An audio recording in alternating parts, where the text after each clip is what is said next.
આપણી સાથે છે વિમળાબા. વિમળાબાને શું તકલીફ હતી પૂછીએ અને કેવું રહ્યું આપણી ટ્રીટમેન્ટ થી. વિમળાબેન ક્યાંથી આવ્યા? અને સરખાથી બાબરા પાસે સરખા. સરખા.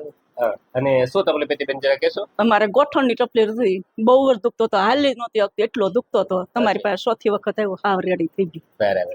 ટૂંકમાં હાલવામાં તકલીફ થતી હતી? બહુ. બેસવામાં ગોઠણ તો વળતો જ નહોતો. ગોઠણ બિલકુલ વળતો નહીં. હા, અને હલાતું હલાતું નહીં. આવી તકલીફ કેટલા ટાઈમથી થતી બેન? એ તો મારે 3 મહિના થતી હતી, પણ મટી ગયું. તમારી પાસે આવ્યા પછી તરત ખાવ મટી ગયું. હવે સારું થઈ હા, અને વાકા હસોડી નહોતી હાલી શકતી, તે હવે બધો પ્રોબ્લેમ વયો ગયો. હવે બધું હરખું થઈ ગયું. બધું હરખું થઈ ગયું. અને બંને પડ્યા બા એ પહેલા કોઈ ડોક્ટરને બતાવ્યું હતું? હા, એ ભાવનગર અને જસદણ 15 દિવસની દવા આપી. દવા પી એટલે રેડી, દવા બંધ થાય એટલે પાછું હતું એમનું. બરાબર છે. પછી 22 તણે તમે પહેલી વખત મારી પહેલા આવ્યા બરાબર? 22 તણે આપણે એક સેશન કર્યું, પછી 2 4 અને 16 4 અને 3 5 આજે આપણે ટોટલ 4 વાર 4 આપી બેન બરાબર?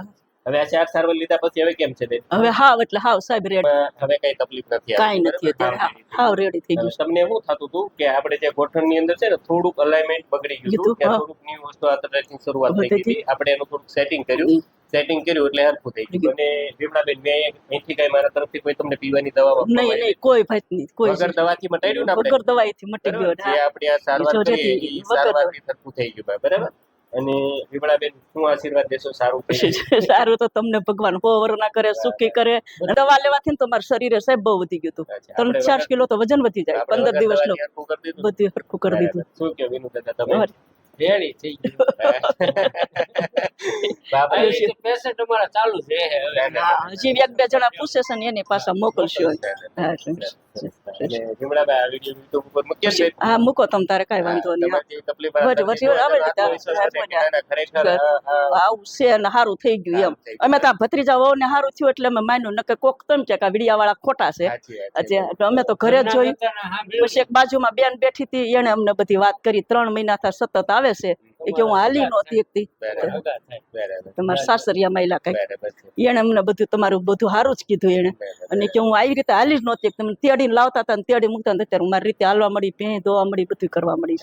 હા, અને મારે ભત્રીજા ટ્રીટમેન્ટમાં થોડીક વાર લાગે, પણ જે સારું થાય ને એ કુદરતી સારું થાય. કુદરતી સારું સેટિંગ કરીને કોઈ દવાથી દબાવેલી વસ્તુ નથી, જે માટે આપણે કુદરતી ટ્રીટમેન્ટ મળે છે. દવા વગર સારું થાય છે ને ઈ હવે પાછું થાય નહીં. એ થાય નહીં. દવાથી શું છે દબાવ, તમે કેમ કીધું કે દવા લીધી પણ પીવો એટલી વાર સારું, પછી તરત ઉતરું થાય એટલે તરત પાછું. ત્યાં અમને આ સુધીર ને શિલ્પાએ કીધું કે મને આવી રીતે રેડી થઈ ગયું છે, એટલે પછી આવી તકલીફ વાળા બહુ છે, સમજ્યા સાહેબ? દવા લઈ લઈને બધા ઠાક્યા છે. અને મેઇન વસ્તુ એ છે કે આપણે દવા નથી દેતા, દવા વગર સારું થાય છે. એમ તમારું ચાર્જ એ વધુ નથી, એ માપનું છે. એમ કે નકર થોડા જેવા માણસો ને નો હા, એવું છે.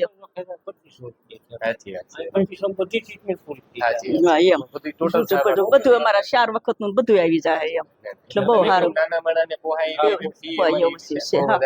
નથી. હા, તમારો સ્વભાવ બહુ સારો, એટલે એમ 50% તો સારું થઈ જાય.